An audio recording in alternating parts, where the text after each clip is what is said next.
mothers of invention, singer Essra, and we got to get something straight because people don't believe it. How old are you?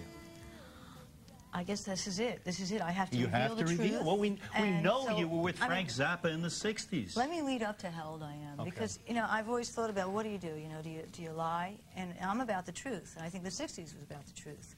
And so I guess I have to tell the truth. Otherwise, I would not be presenting. You know, you're not supposed to ask a lady her age, but we know you were in the 60s with Frank Zappa. Right. And we know you were not 3 or 4 years of age when you were singing with him. No, I wasn't. 5. Therefore, by process of deduction, you know, you're just amazingly young. I'm not a masher. I'm just saying that. You are. I am 43 years old. There you go. Is that amazing? You are the youngest looking 43-year-old that we've ever had on this show. No, really. Well, I think it's something that anyone can do. I think that anybody can stay young much longer than they do. And I think that the reason that people age sooner than they have to is because they expect to age. They expect because they see everyone around them. And I think that in these days, people need to stay younger longer because life is so complex. It isn't just a matter of putting on a tie-dye and a peace symbol. I don't think so. But forever young. 1981, you toured with the Jerry Garcia Band. This is true. About the same time, you did an album with Bobby and the Midnights. Well, no, I wrote a song with You wrote Bobby a song. that was on that album. And that's Bob Weir. Right. The song and Jerry was his. Garcia. And they are the Grateful Dead. This And nothing goes on and on and on in America like the Grateful Dead. Tell me all that you know. I'll show you. Snow and rain.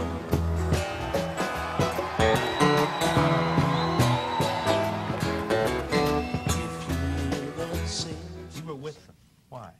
I think he provides something. I think they all do. First of all, they're all incredibly nice people. And But there are a lot of nice people who disappear. It's got to be more than that. well, they're a strange phenomena because they're more of a live band than a recording act. And a lot of, you know, the, how do you say, the musicians in the business that are very arrogant don't, because the Grateful Dead aren't really known for their great recordings, they put them down a lot. But the people enjoy them because they present something live that, first of all, they're a good time band. They're good time music, and I think that that's very rare because most of the stuff out there is very negative and very complainy. And I think that they're always out to have a good time, and they share. Somehow they have that good time right on stage, and so everybody in the room has that good time with them. The Grateful Dead audience is the most polite audience that you'll ever see anywhere. I mean, I think, and maybe it's the 60s. Maybe the 60s have stayed with us. They've stayed with you, and they've stayed with Jerry Garcia and Bob Weir. And maybe there's a little bit of the 60s in all of us. I like to think that. That at least now has only come out through the Dead. You were never a Deadhead yourself. No, I wasn't.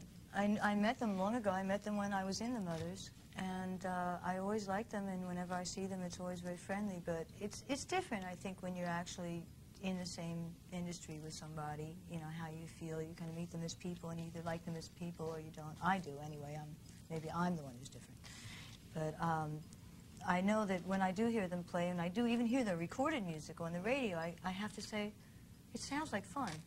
You know, if I just listen to it just for the feeling that it gives me, it sounds like fun. Well, maybe we've got a Deadhead here on the phone. It's Daryl in Michigan. Yes, how you doing? I'm a first-time caller, but the things that I've seen on the show are fantastic. I'm a part of that Vietnam War era, student unrest, ecology, Woodstock, that type of thing. I must say that your guest looks like a 21-year-old individual. And We all agree to that, Daryl. Fantastic. Have you got a question for her? My question is this.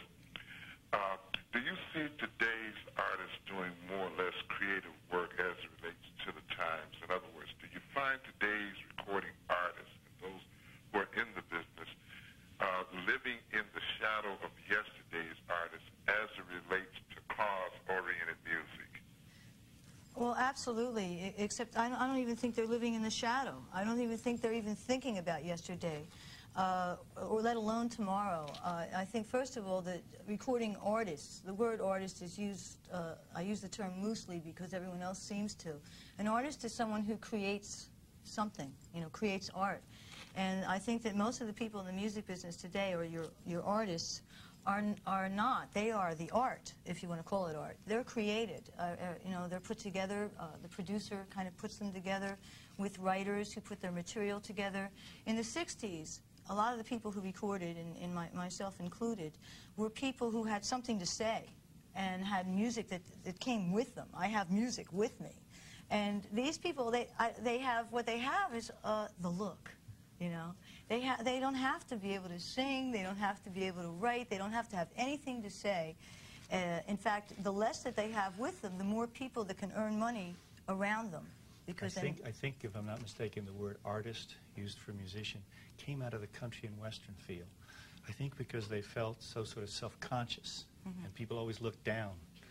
And I think that's where that word started. Really? Yeah, I believe so. I thought it was because it was recording artist. Well, I think, but it was used first time, I believe, more in the country and western field than anyone else. It sort of made them feel a little bit better because everybody looked down on them just as pickers and strummers, and they were artists. Right, right. We're going to take a break right now, and we'll be back with Essra in just a moment.